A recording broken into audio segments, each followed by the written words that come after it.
Recentemente eu fiz um vídeo falando sobre small caps estratégicas ali para o ano de 2022. Eu considerei sim um período de tempo um pouco maior, a gente ainda está em agosto, mas o ano já está caminhando aí para aquela reta final. A gente já passou o segundo semestre, já passou o primeiro mês, o segundo mês está acabando do segundo semestre e alguns investidores estão antecipando ali quais empresas ficar de olho no ano de 2022. Acontece que quando a gente fala sobre empresas para ficar de olho para o ano que vem, isso soa um pouco deturpado. Porque não tem como a gente prever quais empresas vão decolar. Quando eu disse sobre as small caps, 2 vídeos, 3 vídeos anteriormente, eu disse sobre empresas que podem apresentar um crescimento pelo fato de serem small caps e que são empresas que podem decolar por serem menores. Mas quando a gente olha para dividendos, fica um pouco mais difícil da gente fazer essa previsão. Futurologia é uma ciência que não existe e fadada ao fracasso, porque o ser humano é péssimo em prever o futuro. Na verdade, qualquer espécie é péssima para prever o futuro, porque o futuro ainda não existe, não tem fórmula mágica, não tem bola de cristal. O que a gente pode fazer como investidor é investir em bons negócios, investir em setores rentáveis para poder receber dividendos. E falando nisso, hoje eu separei então aqui 3 setores estratégicos para você ficar de olho quando o assunto é dividendos, porque quando a gente fala de dividendos,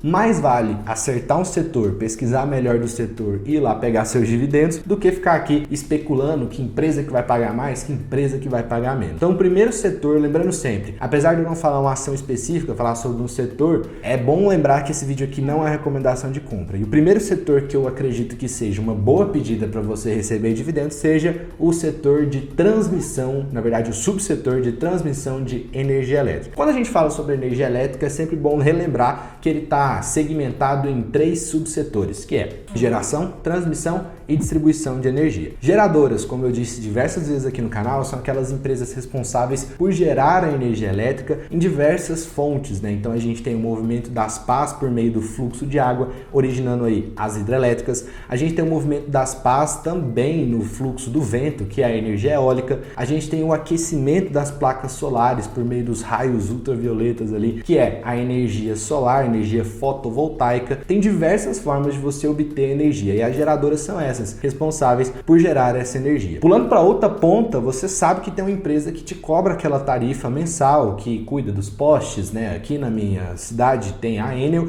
e em alguns lugares tem aquelas empresas que são estatais e outras que são privadas. É ela que vai te cobrar a tarifa, que vai fazer a energia chegar até a sua casa por meio dos postes, vai cuidar daquelas subestações que você deve ter visto aí. Então essas são as empresas chamadas de distribuidoras. Como você deve imaginar, você nunca deve ter visto aí uma geradora qualquer hora, né? É longe demais, essas geradoras ficam extremamente longe e é por isso que existem as transmissoras, empresas responsáveis por pegar a energia lá da geradora e levar até essa empresa que fica aí na sua região, que é a distribuidora. Então essas empresas são responsáveis por agenciar, construir e cuidar das chamadas linhas de transmissão. Por esse fator, você deve imaginar que as transmissoras são consideradas como as mais seguras do ramo de energia elétrica. Por quê? Ela nem depende do nível de água nos reservatórios e nem depende também da tarifa que está sendo trabalhada de acordo com o nível de água que vem lá da geradora. Ela é só um intermediário ali nesse processo de fazer energia chegar até você. E é por isso que esse subsetor é considerado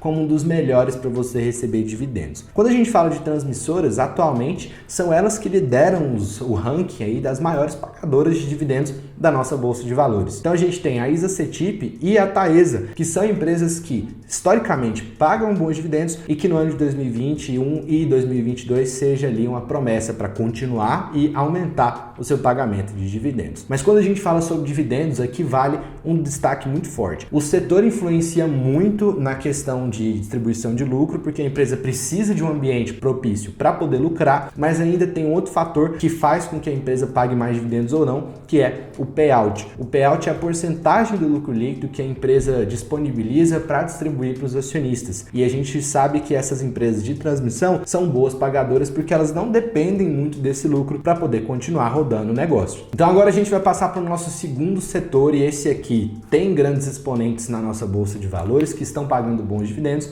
mas que eu acredito que pode ter ali uma alta nos seus dividendos no ano de 2022, que são as seguradoras. Seguradoras são aquelas empresas responsáveis por fazer a apólice do seguro para você, por segurar um bem que está sendo posto em risco, seja a vida, seja um patrimônio, seja uma casa, seja um carro, por aí vai. O mercado de seguros está estabelecido da seguinte maneira: para a gente entender quem são as seguradoras, a sua capacidade de lucrar, a gente precisa entender sobre o mercado de seguro. Então a gente tem as resseguradoras, que são as que prestam seguros para seguradoras, a gente tem as seguradoras, que é a que faz o seguro para você, e a gente tem a corretora de seguros, que é aquela empresa que vende o seguro para você. Uma empresa de cada setor, para você se contextualizar mais, a gente tem a IRB, que é uma resseguradora, a gente tem a Porto Seguro, que é uma seguradora, e a gente tem a UI Soluções, que é uma corretora de seguros. Entendido como que o mercado de seguros funciona, você deve imaginar que a seguradora é sim um player muito rentável nesse processo. Ela não é a que fica com maior retorno, quem fica com maior retorno é a corretora de seguros, mas é um negócio extremamente perene e que se provou ao longo dos anos. Então as seguradoras têm ali um forte potencial de crescimento e de pagamento de dividendos no ano de 2021, como apresentou e vem apresentando, como também no ano de 2022. O que acontece aqui? Por que eu acredito que as seguradoras podem ser uma promessa para o ano de 2022 para dividendos? Existe uma parte das seguradoras que é o chamado de float, que é o dinheiro que você dá para ela aproveita para investir e capitalizar e ganhar com isso. Quando você apaga o seu seguro, quando você não utiliza, esse dinheiro fica lá com a seguradora. E esse é o que a gente chama de float, o dinheiro que está parado que ela investe.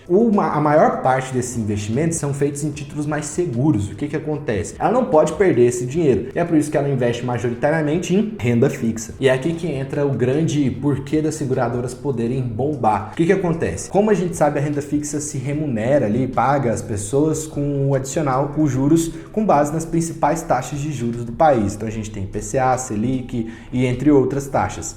E outro fator muito interessante é ver que a Selic está subindo e que a inflação está subindo. Então esse investimento que as seguradoras fazem nos títulos de renda fixa serão melhor remunerados e com isso ela pode ter uma alta no lucro com o float. Outra parte muito interessante também é que um produto financeiro que as seguradoras oferecem, que são as previdências privadas, tem muita remuneração nos índices da inflação. Então a inflação subindo, as seguradoras ganham mais dinheiro e com isso podem distribuir maior parte do seu lucro líquido. O terceiro setor para receber dividendos no ano de 2022 é mais uma expectativa do que uma realidade, tá? O que acontece? No ano de 2021 a gente viu que os bancos foram impedidos de pagar dividendos por decisão do Conselho Monetário Nacional e também do Banco Central. Com isso, os bancos que eram considerados como grandes pagadores de dividendos acabaram sendo restritos ali de distribuir a sua porcentagem de lucro e com isso perderam ali o ânimo do mercado e a sua precificação foi lá embaixo, veio queda de lucro, um caos total. O que acontece? Agora eu acredito que o cenário econômico seja um pouco mais estável e isso permite que essa decisão do CMN e do Banco Central seja retirada. Caso elas sejam retiradas, existem duas coisas que a gente precisa observar. A primeira delas é a reserva de lucro que o banco acumulou nos últimos trimestres. Então todo aquele lucro que era para ser distribuído ficou ali guardado.